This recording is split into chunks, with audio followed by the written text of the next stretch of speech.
भारत के विदेश मंत्री एस जयशंकर को 140 करोड़ की जनता पसंद करती है और पीएम मोदी उन पर भरोसा करते हैं और उन्हीं का कमाल था कि भारत ने रूस की हवा निकाल दी। इसके साथ ही साथ भारत ने अमेरिका से कहा कि हम मूर्ख नहीं हैं और आप हमें मूर्ख नहीं बना सकते।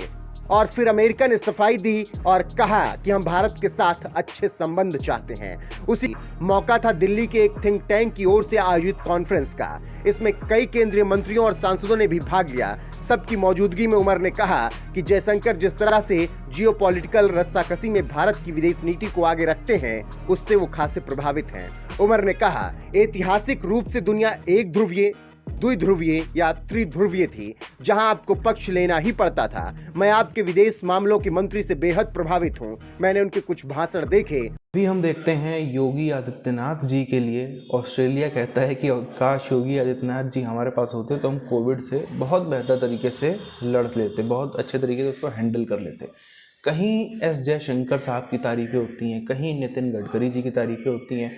तो ये हम देख सकते हैं, ये सब लीडर्स को अगर आप देखो, योगी आदित्यनाथ जी ज़रूर 2017 के पहले सांसद थे, पर कोई इतना बड़ा उनका पॉलिटिकल स्पेस या उतनी बड़ी उनकी पॉलिटिकल इमेज नहीं थी। इसी तरीके से जयशंकर साहब को भी हम ले लें, चलो नितिन गडकरी तो बहुत बड़े नेता थे, बाकी सब ऐसे ढूंढ ढूंढ करके हीरे निकाले गए हैं पिछले 8 सालों में, जिनका चलो अपने देश में कोई तारीफ करेगा तब तो लोग कहेंगे भाई तो गोदी मीडिया है, इसने तो पैसा खाया है, इसने तो इसके 10-20 प्लॉट बन गए होंगे, इसके तो 2-4 गाड़ी खरीद ली होंगी इसने। लेकिन विदेशों में क्या वो भी संघी हैं? क्या वो भी गोदी मीडिया है? क्या वो भी सब पैसा ले लेकर बोल रहे हैं? कुछ तो बात होगी ना, इसीलिए बोल रहे हैं। अब जयशंकर को लेकर गल्फ से बड़ी बात निकली है। जी हां, विदेश मंत्री एस जयशंकर दुनिया में भारत की नई छवि गढ़ रहे हैं। यह सत्ता पक्ष के किसी नेता का बयान नहीं, खाड़ी देश यूएई के वरिष्ठ मंत्री की राय है। यूएई के आर्टिफिशियल इंटेलिजेंस मंत्री उमर सुल्तान अल ओलामा ने बुधवार को जयशंकर की जमकर तारीफ की। उमर अंत में जियोपॉलिटिक्स के सर्वश्रेष्ठ हितों से तय होती है। ऐतिहासिक रूप से जो मॉडल था अब वह नहीं है। अब एक देश को अपने सर्वश्रेष्ठ हितों के बारे में सोचना पड़ता है। मंत्री ने कहा कि अगर यूएई और भारत मिलकर काम करते हैं तो इसका यह मतलब नहीं है कि भारत अमेरिका के साथ काम नहीं कर सकता। हम तीनों साथ काम कर सकते हैं।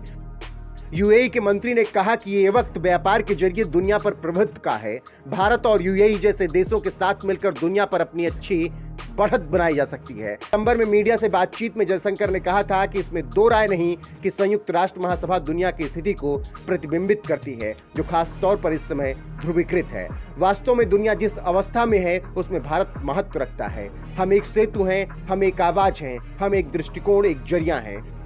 तो आप समझ सकते हैं कि किस तरीके से मुस्लिम देश अब भारत के फैन हो चुके हैं। वहीं मुस्लिम देश अब जयशंकर के आने के बाद पाकिस्तान से दूर चले गए हैं और भारत के नजदीक हैं। और how does a country like yours, a city like yours, navigate these geopolitical headwinds? And by the way, technology is perhaps the new battleground for all of this. So how do you keep your head down and navigate these choppy seas where you have these geopolitical tugs and giants battling it out in old and new theaters? How do you manage that? For example, me working with India does not mean that I can't work with the US. It does not mean that the three of us can't work together. And I think the I2U2 example is a great example. One thing we are doing as a country, and I think this has been, informally, but absolutely decreed by our president, our current president, is we will be a country that fights for peace. 3 दिन इसमें 28 panel discussions करेंगे। इसमें 37 देशों के 150 वक्ता भाग लेंगे। जानकारी देते चलें कि पिछले महीने जयशंकर ने कहा था कि मौजूदा ध्रुवीकृत दुनिया में भारत वास्तव में महत्व रखता है। जयशंकर ने अपने बयान में कहा था कि भारत को बड़े पैमाने पर दक्षिणी गोलार्ध की आवाज के रूप में जाना जाता है। इस रणनीति को देखकर पाक खून के आंसू रो रहा है और भारत खुश है। अगर भारत खुश है तो इसका कारण जयशंकर हैं, जिनकी तारीफ यूएई कर रहा है। में कहा था कि भारत को बड़े पैमाने पर दक्षिणी गोलार्ध की आवाज के रूप में जाना जाता है। इस रणनीति को देखकर पाक खून के आंसू रो रहा है और भारत खुश है। अगर भारत खुश है तो इसका कारण जयशंकर हैं, जिनकी तारीफ यूएई कर रहा है। फिलहाल आपको यहां पर उनका पूरा बयान सुनाते हैं। I'm very impressed by your Minister of Foreign Affairs, and I see some of his speeches. One of the things that I think is clear for both the UAE and for India today is we don't need to choose sides. Video conferencing के जरिए शामिल हुए उमर ने कहा, आज दुनिया में प्रभुत्व स्थापित करने का जरिया व्यापार है। अगर भारत और यूएई जैसे देश साथ काम कर सकते हैं तो हम दुनिया में अपनी धाक बढ़ा सकते हैं। उमर सुल्तान CYFY 2022 नाम के इवेंट को वर्चुअली संबोधित कर रहे थे। टेक्नोलॉजी, सिक्योरिटी और सोसाइटी पर चर्चा के लिए दिल्ली में 3 दिन तक चलने वाली यह conference observer research foundation ORF ने बुलाई थी। अगले Today, our country is the fastest growing economy in the world, but we have very good relationship with Australia. Our Prime Minister has got very good relations with your Prime Minister, and there are a lot of things where we are in win-win situation. But my dream is replace petrol from the country. If the Cable Street Bridge was here, I was minister from Maharashtra, Mumbai. I see this bridge, and on the basis of that, we have approved the design. And I got opportunity to construct 55 flyovers in Mumbai and the Worli-Bandra Sea Link project like this project, % ethanol. And one car as a pilot project is with me, is from Toyota. The name of the car is Mirai. Actually, this is the area where we need your cooperation. We don't have hovercrafts, then catamaran, even airboats, amphibious seaplane. Our ports are doing excellent jobs. But in shipping particularly, we need your cooperation. There is a huge potential for that. At the end of the day, politics is determined by the best interest of certain parties. And the best interest today does not mean alienating someone for someone else. I think that model that existed historically is unfortunately no longer here. Today, countries need to think about their own best interests, but need to think about how their best interests do not harm others. Right? So it is a very difficult task, I know that. But just 8 days before, I got approved to launch flex engine car of Toyota. Now, after going to India, I'm going to launch electric truck. We have electric buses, electric car. We have 400 startup. They are manufacturing e-scooters. Very excellent, beautiful scooters they are making. I have one car on flex engine on 100 lot of tunnels. We have now the highest as a length, highest lengthwise, Jujila. It is under Kargil, near to India and Pakistan border, and Amarnath Baba is just, we can see there, -8 degree temperature is there, and the same design. Only the length of the bridge is on a higher side. At that time I got appointed to construct first express highway of country, Mumbai-Pune. So today, after 25 years, I got appointed to come here. Historically, the world was a world where it was either unipolar or bipolar or tripolar, where you had to choose sides. I'm very impressed by your Minister of Foreign Affairs, and I see some of his speeches. And one of the things that I think is clear for both the UAE and for India today. एक तरफ इनके जितने नेता, अगर नितिन गडकरी जी ने, हम सब ने देखा, भारत का कोई भी कोना हो, सड़कें बेहतर हुई हैं। 2014 के बाद से हाईवेज जो हैं उनका जाल बहुत बेहतर हुआ है। चाहे आप साउथ इंडिया में जाओ, east India, waste India, north, कहीं भी आप जाओ, बहुत बेहतर हुआ है। इसी तरीके से फॉरेन पॉलिसी बेहतर हुई है। पीयूष गोयल जी की भी हम लोग तारीफ करेंगे, रेलवे बेहतर उनके टाइम पर हुआ है।